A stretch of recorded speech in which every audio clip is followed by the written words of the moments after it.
Welcome to Reading Comprehension Session 3. This time we have a full length CAT passage and we shall try to apply the framework that we have been using for the past couple of passages. Let's see if this is applicable onto a full length passage as well or not.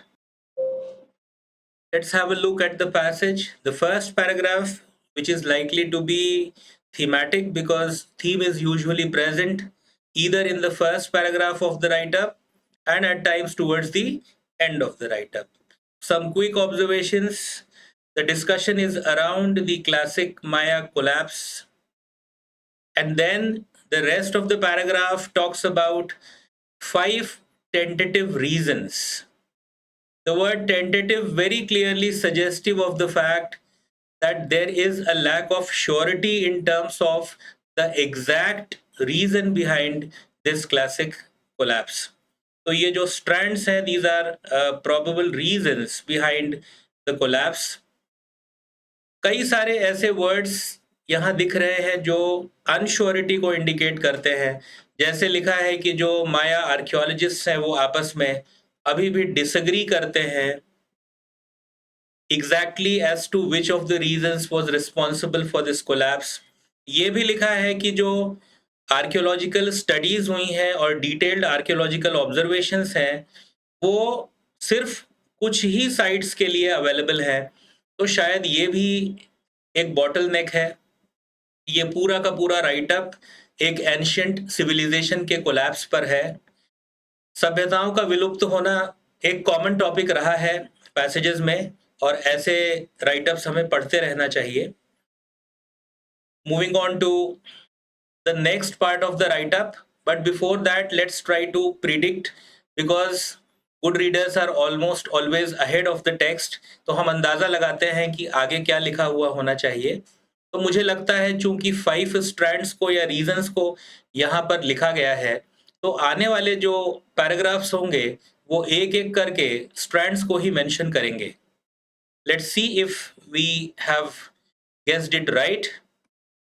Now I see this is being corroborated over here. यहाँ लिखा है with those caveats it appears to me. ये जो me का usage है इस paragraph में, और अगर आपको ध्यान हो लास्ट पैराग्राफ में ऑथर ने I यूज किया है, तो ये I और me का यूसेज दिखा रहा है कि राइटअप में एक पर्सनलाइजेशन है.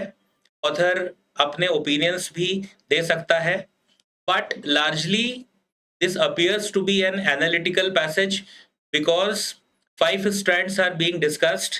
और यहाँ पर हम देख सकते हैं कि जो पहला स्ट्रैंड है उस पर डिस्कशन स्टार्ट हो गया है. We get a comparative example over here जहाँ पर टॉमस मैलेथस का जिक्र किया गया है, और टॉमस मैलेथस ने रवांडा और हाइती के कॉन्टेक्स्ट में कुछ कहा है.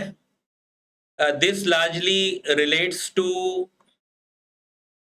a sort of analogy जहां पॉपुलेशन बहुत ज़्यादा बढ़ गई थी और जो अवेलेबल रिसोर्सेस थे वो कम पड़ गए थे. So this particular quotation over here, too many farmers grew too many crops on too much of the landscape and hence that led to a lot of pressure on available resources. और यहाँ लिखा भी हुआ है कि a mismatch between population and resources. अक्सर comparative examples use किए जाते हैं पॉइंट को समझाने के लिए. तो टॉमस मैलेथस का ये जो पॉइंट है रवांडा और हाइती के लिए, उसे मायंस के साथ कंपेयर किया जा रहा है और एक सिमिलैरिटी या सेम्बलेंस को प्रेजेंट किया गया है.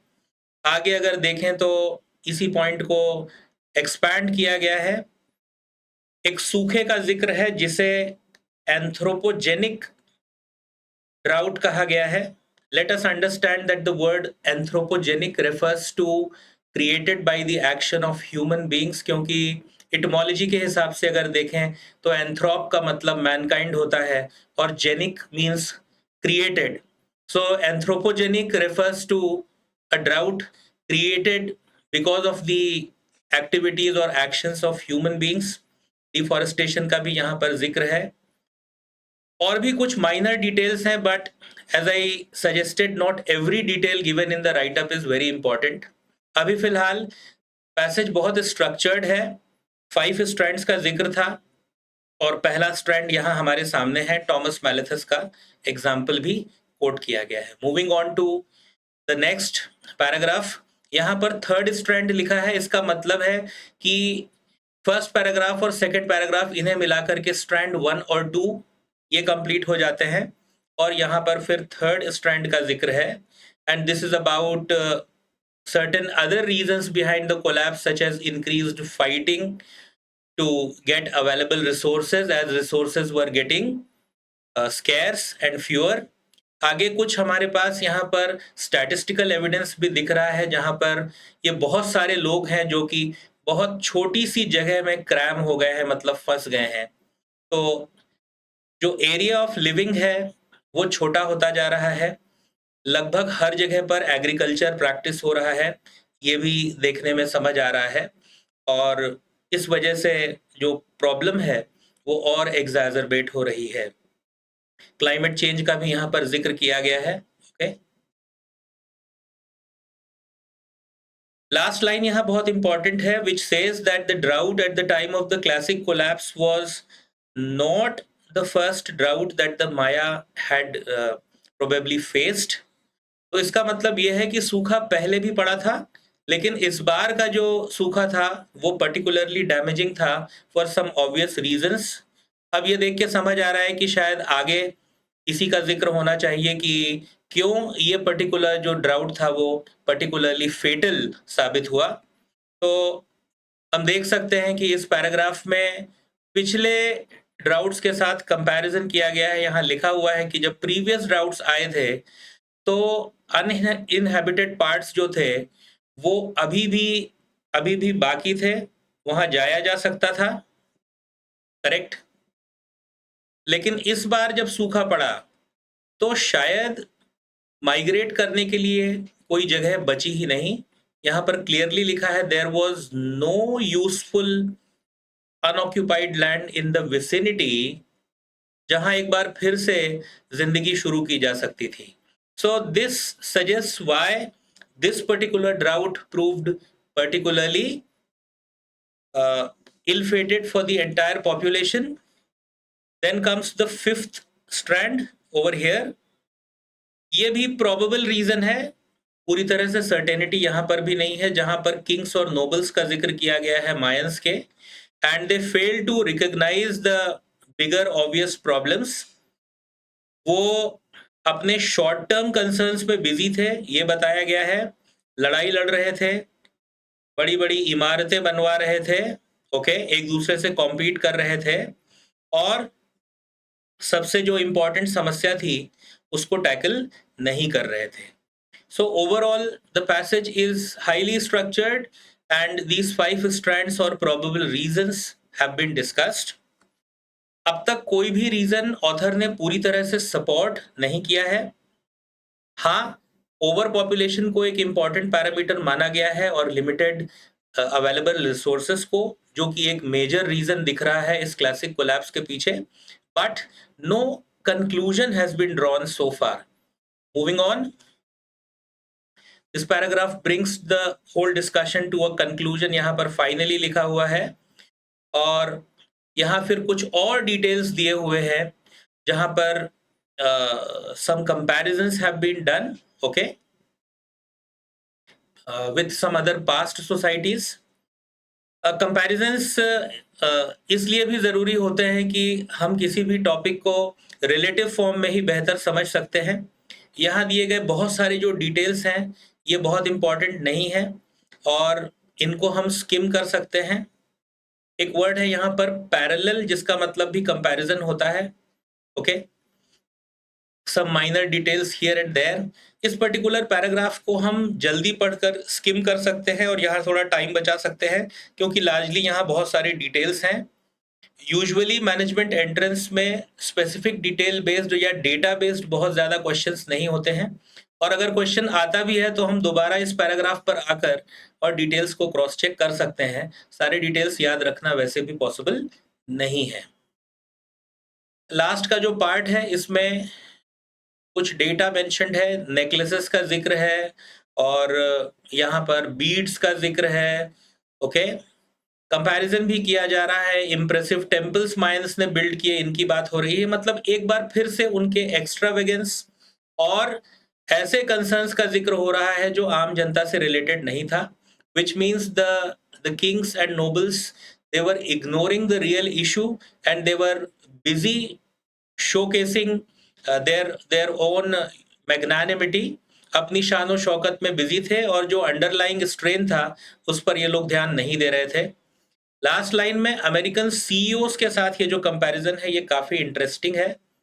ये दिखाता है कि ऑथर ऑफ द पैसेज जो है वो मॉडर्न या कंटेम्प्रेरी वर्ल्ड से ही है, और अमेरिकन सीईओज का जो रैज़मेटाज़ है, शो ऑफ है, वो काफी कुछ मायंस के जैसा है, ये कंपैरिजन ड्रॉ कर रहा है। इसे पढ़कर ये भी समझ आता है कि प्रोबेबली ऑथर हमको थोड़ा कॉशन कर रहा है, ये बताना चाह रहा है कि हमारा भी जो कल्चर है, जो मॉडर्न कंज्यूमरिस्ट वर्ल्ड है, वो भी कुछ ना कुछ मायंस के जैसा ही बिहेव कर रहा है, और इसीलिए शायद उनके लिए भी इस तरह का खतरा आगे हो सकता है, जहां जो बिगर सोशल प्रॉब्लम्स हैं उनको कई बार कैपिटलिस्ट इग्नोर करते हैं। तो ये एक यहाँ पर क्लू लास्ट पैराग्राफ से मिल रहा है। फिर भी अगर हम देखें, आखिर तक पैरेलल्स ड्रॉ किए गए, पांचों स्ट्रैंड्स को डिस्कस किया गया, लेकिन कोई कंक्लूजन ड्रॉ नहीं किया गया है। In a nutshell, what we can say is we have read a broadly analytical passage which talks about possible reasons behind the collapse of the Mayans, which was a flourishing ancient civilization once. There are 5 probable reasons behind this, but due to lack of sufficient evidence and because of certain uncertainties in the available research, the author has not been able to come to any one particular strand as the correct reason for the collapse. एक point जिस पर author agree करता हुआ नजर आ रहा है वो है कि जो अवेलेबल रिसोर्सेस थे उन पर बहुत ज्यादा प्रेशर था, और पॉपुलेशन ने चप्पे चप्पे पे एग्रीकल्चर प्रैक्टिस करना स्टार्ट कर दिया था। तो जब ये सूखा पड़ा तो उनके पास कहीं भी माइग्रेट करने के लिए कोई जगह नहीं थी। I think this is the only point which has been presented with some degree of certainty. बाकी की तमाम जो बातें हैं वो कोई भी साबित नहीं हो पा रही हैं। Let's move on to the questions and let's see if the milestones that we have mapped actually help us out to answer the questions. So we have the first question according to the passage. In this case, obviously, according to the author of the passage, which of the following best represents? तो एक बार फिर से चूंकि question में कहा गया है best represents, तो हमें इस बात पे ध्यान देना चाहिए the factor that has been cited by the author in the context. ये important है because we are talking specifically in the context of Rwanda and हाइती। तो आंसर देते वक्त सिर्फ फर्स्ट पैराग्राफ को ही कंसिडर करना चाहिए क्योंकि ये एक स्पेसिफिक डिटेल क्वेश्चन है। Now let's try to recollect what we read about Rwanda and Haiti and frame a shadow answer.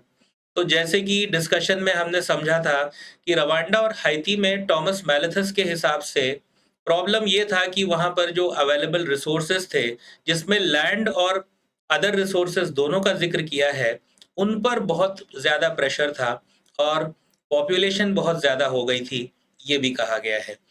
So keeping this in mind, if we look at options 5, 4 and 3, we can safely eliminate these options because option 5 talks about ethnic groups fighting for their identity. While this is a point mentioned in the passage, it is not written in the first paragraph in the context of Rwanda and Haiti. So we can safely eliminate this.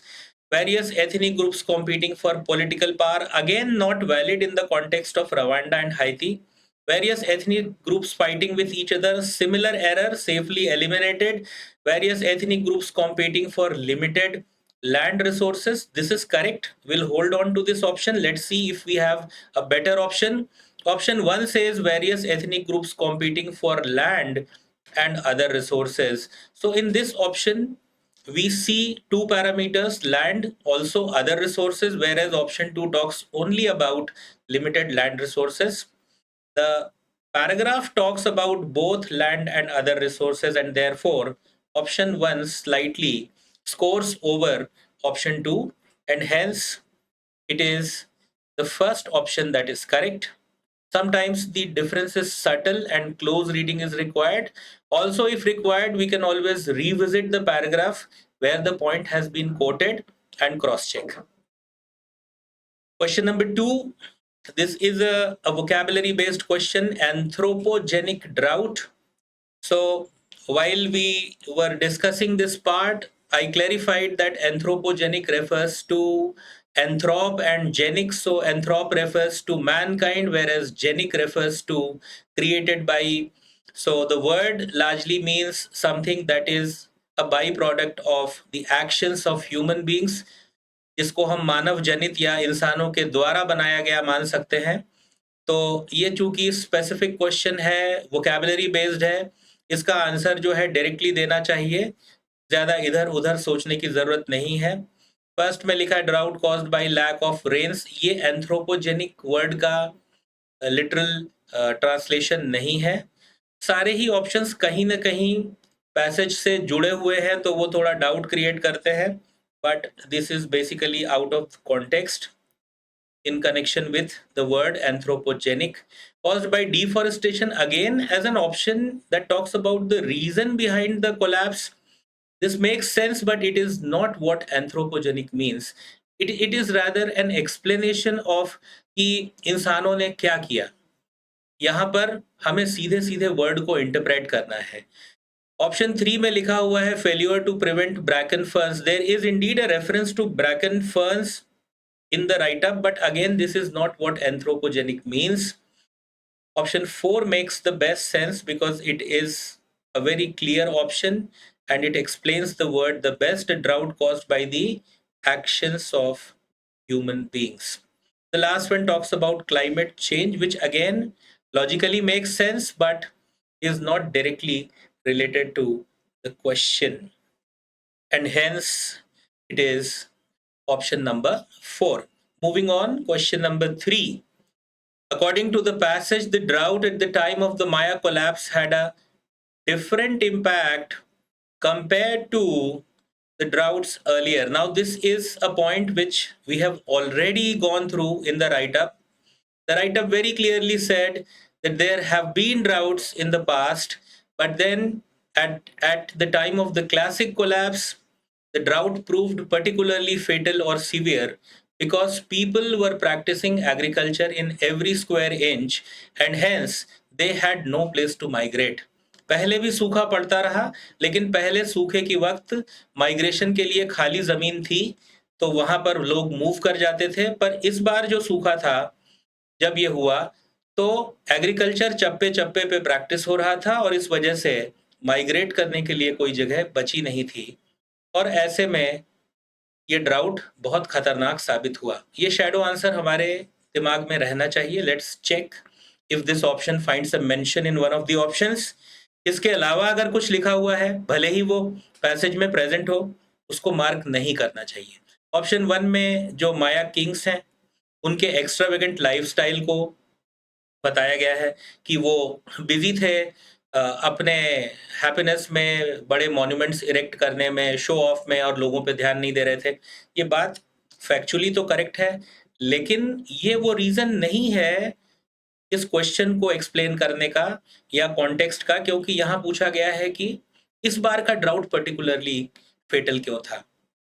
Option 2 में लिखा है it happened at the time of the collapse of leadership of the Mayans. ये भी out of context है.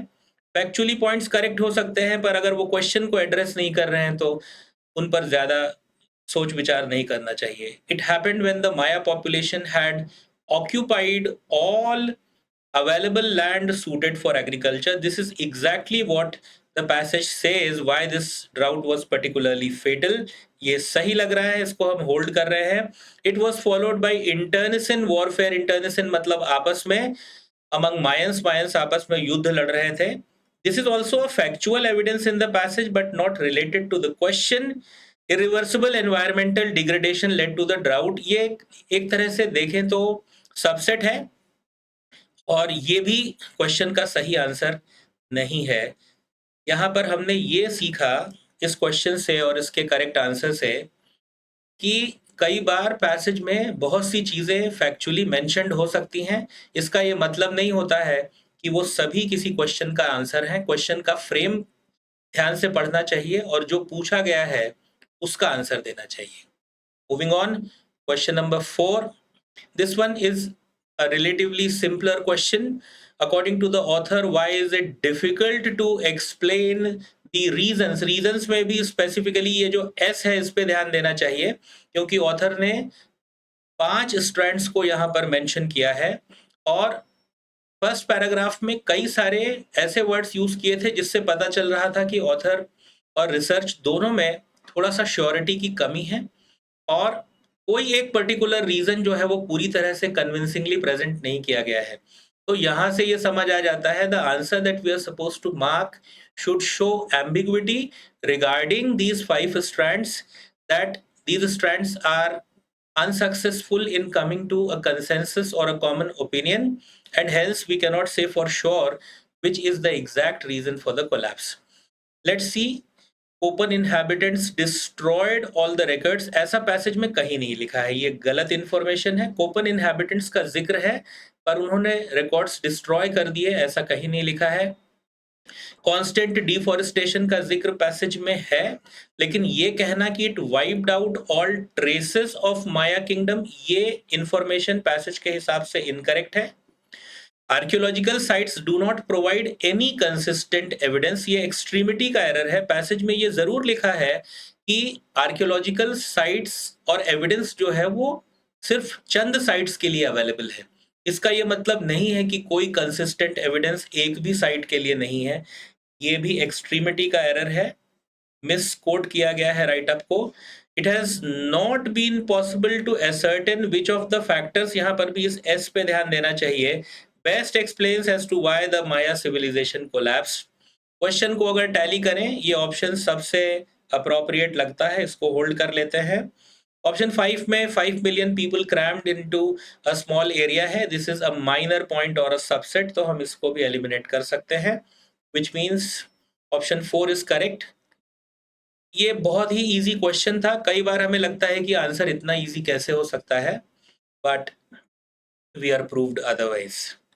Question number 5, once again a discussion on which factor has not been cited. यहाँ ध्यान से question को पढ़ेंगे क्योंकि कई बार नॉट हम इग्नोर कर देते हैं पढ़ते वक्त। नॉट बीन साइटेड का मतलब है out of these 5 options 4 of the factors have been cited as reasons for the collapse of the Maya society, और एक कोई ऐसा होगा जो साइट नहीं किया गया है। जनरली ऑप्शंस क्लोज होंगे और कोई बहुत छोटा सा एरर होगा, इसलिए ध्यान से पढ़ना है और इस क्वेश्चन को तभी एग्जाम के टाइम में टिक करना चाहिए जब हम पूरी तरह से श्योर हों। एनवायरमेंटल डिग्रेडेशन का जिक्र यहाँ पर हो रहा है ड्यू टू एक्सेस पॉपुलेशन, ये फैक्टर तो पैसेज में लिखा गया है जबकि हमें आंसर में नॉट ढूंढना है, विच मीन्स क्या नहीं लिखा है, तो we can eliminate this option क्योंकि ये मेंशन्ड है। Social collapse due to excess population भी एक पैरामीटर है जो राइट अप में मेंशन्ड है। इंक्रीज्ड वॉरफेयर का भी जिक्र है, इसका भी जिक्र है, और ये भी एक साइटेड पैरामीटर है। क्लाइमेट चेंज तो कई बार मेंशन किया गया है, इसलिए इसे भी हम हटा रहे हैं। ऑप्शन 5 भी ऐसा लग रहा है कि पैसेज में लिखा है, लेकिन इसे अब ध्यान से पढ़ लेते हैं। Obsession of Maya population with their own short term concerns, इसमें गलती ये है कि obsession is not something that people had, rather obsession was a problem of the Maya chieftains and their noblemen. तो जो माया सभ्यता में नोबल थे, जो रूलर्स थे, वो ऑब्सेस्ड थे इमारतें बनाने में और शो ऑफ करने में और इन तमाम चीज़ों में। वहाँ की जो नॉर्मल पॉपुलेशन थी वो किसी चीज़ से ऑब्सेस्ड नहीं थी। So that way this is something which is a misquotation and hence the correct option. So it is the 5th one. So this brings us to the end of this discussion. This time we had a full length passage and we tried to apply the framework over here as well. तो हमने passage की theme observe की, जो कि collapse of an ancient civilization थी। उसमें tentative reasons का जिक्र किया गया था, ऑथर किसी भी कंक्लूजन तक नहीं पहुंच पाया है। व्हाई ऑफ द पैसेज क्या था? पैसेज में कोशिश की गई ये जानने की कि आखिर ये सभ्यता क्यों विलुप्त हो गई। अगर हम हाउ की बात करें तो ऑथर ने कंपेयर किया है और स्टाइल में एनालिसिस है। कुछ चीजों को लेकर अनसर्टेनिटी भी राइट अप में देखने को मिली। So the write up has a combination of analytical and argumentative style. Author ने चूंकि मायंस को मॉडर्न अमेरिकन सीईओ से कंपेयर किया है, कुछ और भी सेम्बलेंस और सिमिलैरिटीज बताई गई हैं, तो कहीं ना कहीं ऑथर थोड़ा कॉशनरी है। वो मॉडर्न वर्ल्ड को एक मैसेज देना चाहता है कि मायंस की तरह अगर हम भी मायोपिक हो जाते हैं, specially the rulers and the rich, if they start focusing on their own short term goals, bigger problems could get unnoticed and this could be a reason for a catastrophe or a tragedy. इस write up के source और अगर author की हम बात करें तो definitely जो ऑथर है इस पैसेज का वो एंशिएंट सिविलाइजेशंस में इंटरेस्टेड है। इस तरह के लोग एंथ्रोपोलॉजिस्ट हो सकते हैं, आर्कियोलॉजिस्ट हो सकते हैं, और इस तरह का राइटअप किसी एंथ्रोपोलॉजी की मैगजीन में या आर्कियोलॉजी के मैगजीन में भी छप सकता है। So I hope the framework is helping us out to understand passages better. We'll catch up in the next session. Thank you.